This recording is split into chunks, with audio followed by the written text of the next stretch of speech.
So we've got a triple stem chestnut oak that we're gonna cable today. It's had a cable put in it already, but the cable was the wrong type and it was also installed too low, and one of the sides of it has already broken out. So we're gonna try to put this in with the right type of cable, try to show the process of how we do it, and I hope this is a helpful video. All right, so we're gonna go over kind of our setup here, and that's what's gonna give us the most efficient success path. Okay, we've got a GRCS setup at the base. This is to help us pull the stems together. You don't have to use the GRCS. You can use like a come along in the tree or mechanical advantage that you build with pulleys and friction hitches. I mean, there's a lot of ways to pull stems together, but the GRCS makes it pretty easy to do that. And we just put a block on each stem and run a rigging rope through them all, and it'll just hug them all together. Obviously, we installed an SRT line, okay? Some kind of way of accessing up into the tree. And then I've got the cable. The cable that we're gonna be using today is this like Dryad synthetic cable. And I've got just a 300-foot spool of it, and I don't wanna try to guess how long to cut it. So what I'm gonna do is I'm just gonna pull it up with me into the tree. I'm gonna have it go through a ropeman ascender, and this will just kind of pinch it and hold it where I want. And then I'll measure it in the tree and cut it while this is like kind of just holding it. It'll make sense as I do it. The Notch Dryad cable uses like splicing to put on properly. So I've got some splicing scissors, a basket carrier fid, which is really helpful. Again, you can use any other type of fid if you want. This is some Chafe sleeve. I got some tape in here. So yeah, we're gonna be kind of pulling all this up into the tree as we get set up. We're gonna set up blocks, we're gonna set up the rigging rope, pull the stems together. That'll be the first thing. And then we're going to a common hub. So I'll mention the hub. Got this heavy duty gold ring. It's a steel ring that we're gonna use as our hub for 3 spokes.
Get your measurements right.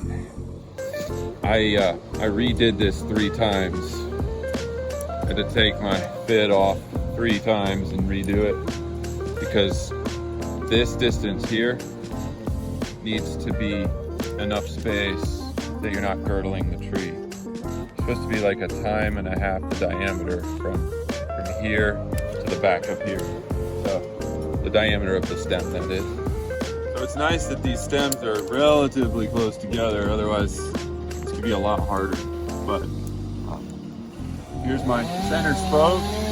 Now I need to connect it here.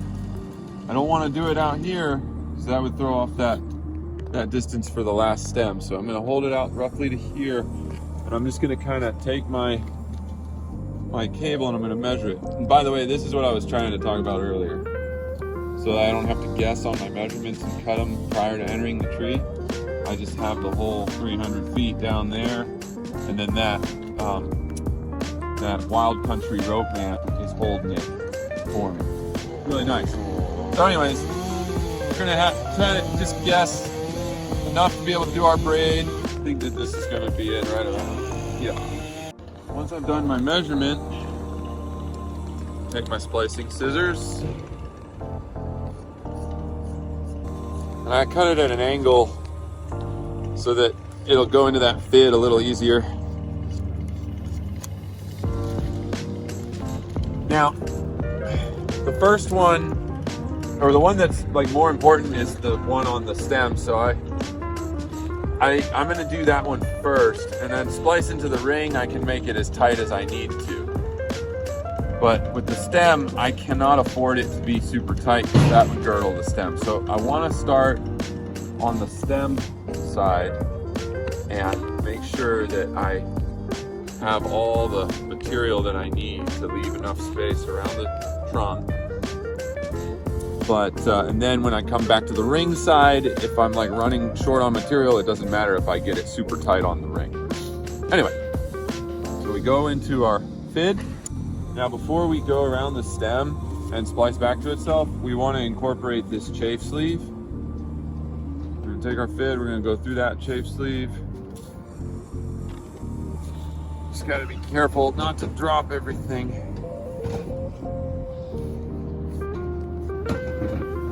Drop this fid from the top of the tree and then have to have somebody set it up to me. It's not fun. Okay. We got our chafe sleeve there. When it comes to like choosing a height to put the cable in, you want to aim to be around 2/3 to 3/4 of the height above the union. I'm going to put this one just a little bit lower, right around here. You see that they put the cable in here. That's too low, especially for the other two stems. So anywhere in this vicinity here, I'm going to put it and it'll be fine. But all right, so my chafe sleeve looks good there. And I kind of measure back to about here.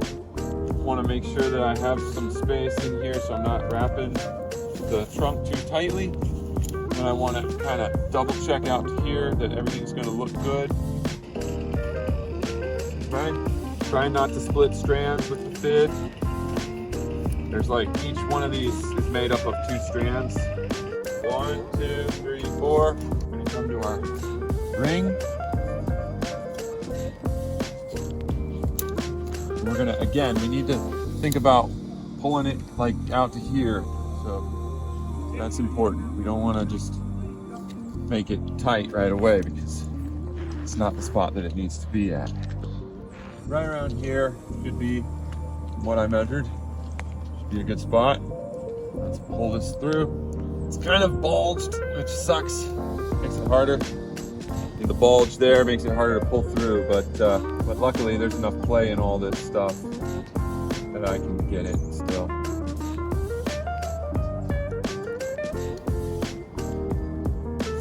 Just gotta kind of work it with your fingers. One of the nice things about using the rope and the blocks is I can kind of use it to stand on, to move around.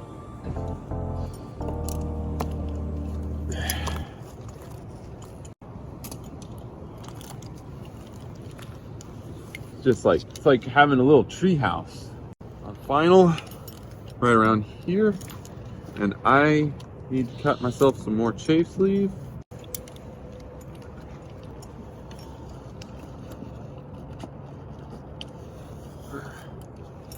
We're measuring chafe sleeve to cut it.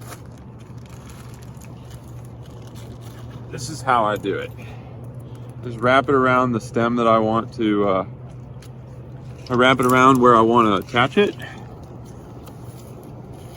Right around there, and like whatever that circumference is where you could cut it, but if you want to be a little safer, go out a few more inches from there. Circumference plus a few inches. That tends to put it in a good spot.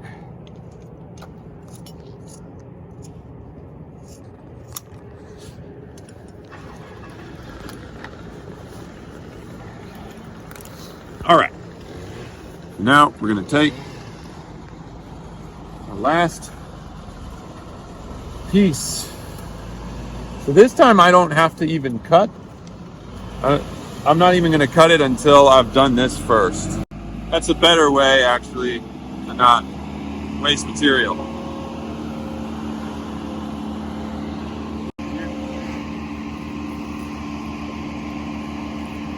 One of the drawbacks of synthetic cable installation, as opposed to like steel, is that you have to have a union. Well, it helps to have a union to like keep it from moving down. But plus side is you don't have to drill.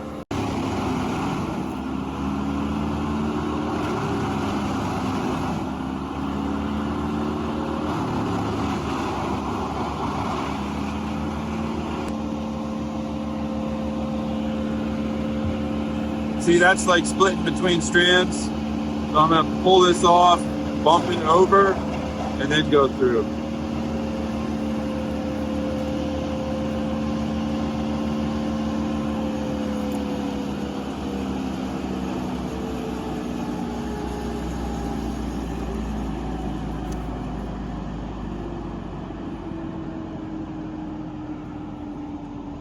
Okay, again, this is good. If I were to come through like that though, I'm splitting the strands. So I would either need to bump over this way or bump over the other way. I'm gonna bump over this way because that looks like it's more central in the rope.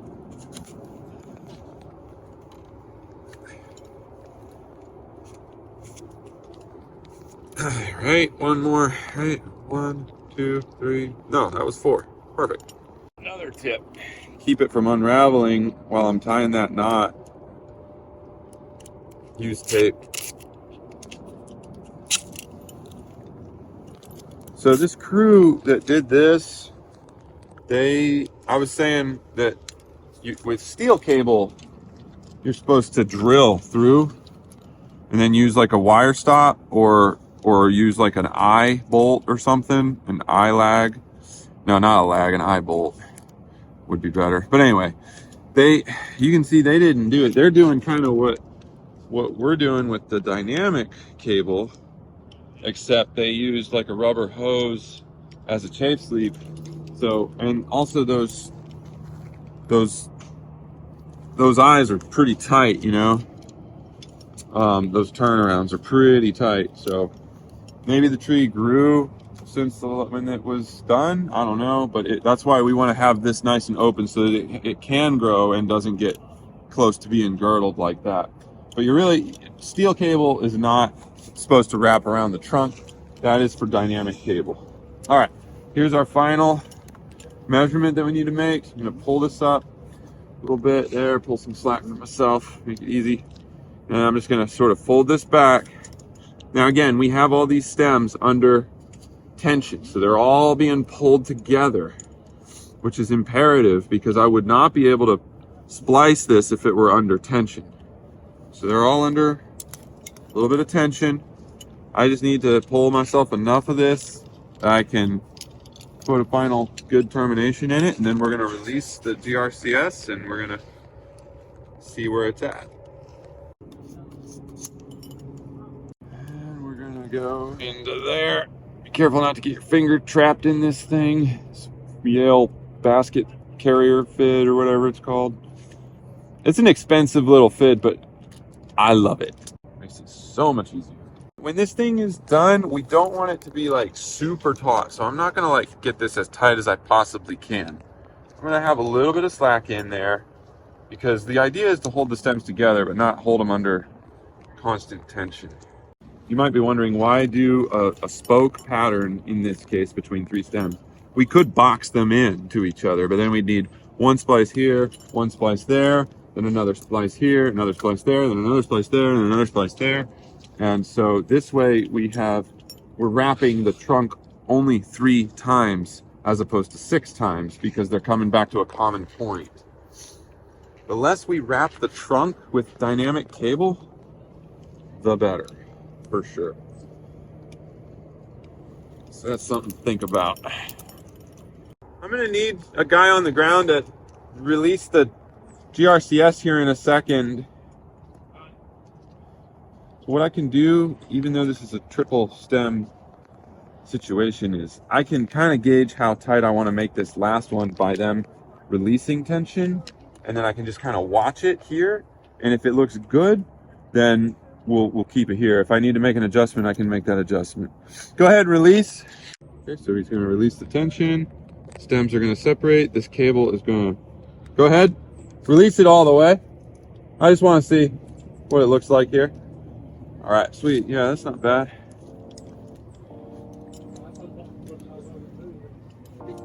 That's not super crazy tight. I like it. But now I need him to pull it back so that I can finish this splice. All right, we're good. Crank it back up one more time, please. So I won't be able to like push this through when it's under tension. So he re-tensioned it so that I can finish the splice.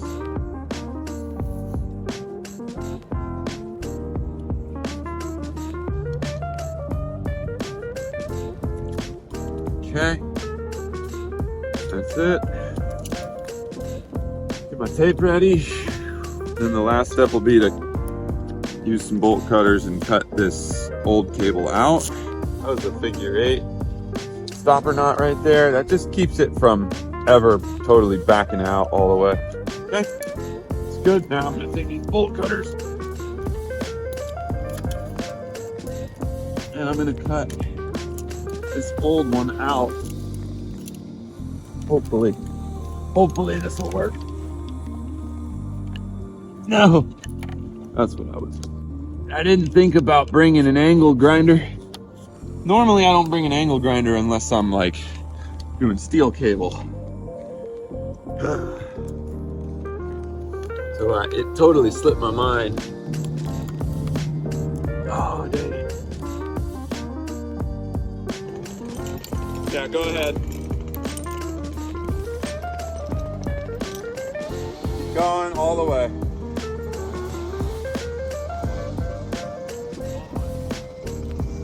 All right. That's that. That's a dynamic cable installation. All right, we can take the DRCS down.